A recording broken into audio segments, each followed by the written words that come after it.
सकते हो। आप बताओ, एसएससी में तुझसे पूछना चाहता हूं, तमीज से बोलने का मेरा बिल्कुल दिल नहीं है, कि क्या तुझे नहीं लगता कि तू पहले 2018 या 2019 या लाइक 2020 का पहले पूरा रिजल्ट दे दे, फिर तुझे 2021 का एग्जाम कराना चाहिए। लेकिन तू क्या करती है, तू पहले 2020 का रिजल्ट नहीं देगी, 2021 का प्री करा लेगी। इससे क्या होता है, बच्चा दोनों एग्जाम में बैठ रहा है, वेटिंग लिस्ट तू लेकर नहीं आ रही, इतने दिन हो गए, कभी तू नॉर्मलाइजेशन में बच्चों को फंसा लेती है। मतलब तुझे कंट्रोवर्सी करने की आदत पड़ गई है क्या?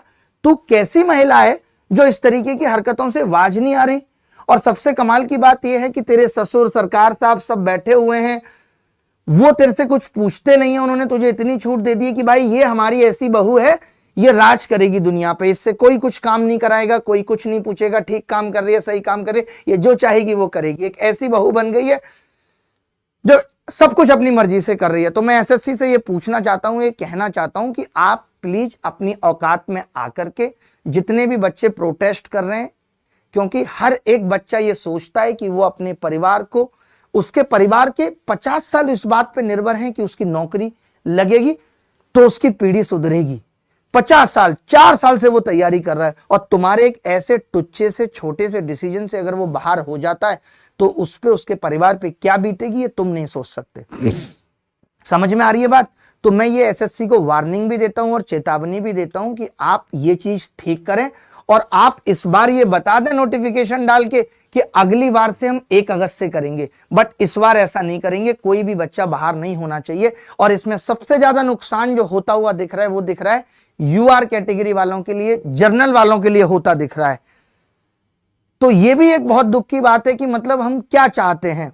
हम तो समाज में जो पहले से एक डिस्क्रिमिनेशन चला आ रहा है, जिसको हम चाहते हैं कि वो खत्म हो, और तुम इस तरीके से फिर ये भेदभाव पैदा कर रहे हो कि आज जर्नल का बच्चा 27 साल का नहीं भी था और तुमने उसको तुरंत करके और उसको एग्जाम से बाहर कर दिया। अरे भाई, कहना क्या चाहते हो? तो मेरी गुजारिश है कि ये वीडियो सरकार तक भी पहुंचे कि एसएससी ने जो ये नौटंकी फैलाई है, मैं क्लियर कर देता हूं। बहुत सारे ऐसे बच्चे और बहुत सारे ऐसे नमूने देख रहे होंगे जिनको अभी इस चीज से मतलब नहीं है, तो बताना चाहता हूं कि ऐसे बहुत सारे बच्चे थे जिन्होंने ये सोचा था कि ये आखिरी अटेम्प्ट है और इस बार तो हम सिलेक्शन ले ही लेंगे। अब इसमें बहुत सारे लोग ज्ञान देने आएंगे कि वो आखिरी अटेम्प्ट के लिए ही क्यों बैठे थे। अरे हर आदमी कोशिश करता है। केएफसी वाले को 65 साल में सफलता मिली, मोदी साहब कब से मेहनत कर रहे थे, तब जाके बुढ़ापे में पीएम बने। तुमको क्या लगता है कि हाल हो जाता है सब कुछ? आदमी तैयारी करता है, कुछ लोग तुरंत सफल हो जाते हैं। योगी जी को देख लीजिए, तुरंत हो गए सफल, नई उम्र में हो गए। बहुत लोग नहीं हो पाते। सबका अपना अपना हिसाब किताब है। तो मेरी आप सबसे भी गुजारिश है कि ये सरकार तक भी ये वीडियो पहुंचाएं। कल हम ट्विटर पे भी कैंपेन चला ही रहे हैं लगातार, और करें। और फिर जो बच्चे आंदोलन कर रहे हैं, मतलब इतना दुख लगता है भीगती हुई बारिश में। मैं सिर्फ कोविड पॉजिटिव था, इसीलिए नहीं आ पाया था उस टाइम पे, मैं आना चाहता था। और सबसे बड़ी चीज ये है कि अगर हम एसएससी को अभी छोड़ देते हैं तो ये फिर कुछ ना कुछ ऐसा सीएचएसएल में भी लेके आएंगे, सीपीओ में भी लेके आएंगे, एमटीएस में भी लेके आएंगे। यानी इन्होंने कसम खा ली है कि हम जनरल वाले लड़कों को बाहर अब वैसे तो कर नहीं सकते, अब इस तरीके से कर देंगे कि फॉर्म भरने लायक भी नहीं छोड़ेंगे। तो कल आखिरी तिथि है इस चीज की।